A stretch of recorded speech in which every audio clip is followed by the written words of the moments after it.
Ko'chadan bir narsa olib, baraka topmayapsan odam, bolani bo'lsa topgani har xil sneklar. Hozir bittada sizlarga ikkita quyonni urishni o'rgatib qo'yaman, yaxshilab tomosha qilinglar. Birinchi shunaqa qizil kartoshkalarimizni chiroyli qilib chips qilib to'g'rab olamiz.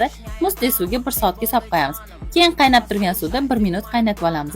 Yaxshilab quritib, ko'pgina yog'da ozgina-ozginadan qilib qizartirib olamiz. Pishgan chipslarimizga tuz, paprika, chesnochning priprava sepib aralashtirib olamiz. Buni shundayligicha bolalaringlar chips o'rnida bersanglar ham bo'ladi, lekin buni yana ideallashtiramiz. Eng mazali va ishonchli ravnaq kolbasalarni parra qilib to'g'rab olamiz. Chips qovurgan yog'imizni bir qo'rib olamiz. Endi chiroyli idishimizga chips solamiz, ustidan kolbaskalarimiz, ustidan eritilgan mazali sirni quyib yuboramiz. Endi yugurib chiqib issiqqina nonlarni olib kelib yonga achchiq bilan tayyorlab maza qilib yeb olamiz. Ishoninglar, shunday idealniy tamaddi bo'ladi. Boladan oldin o'zinglar yeb qo'ymasanglar bo'ldi.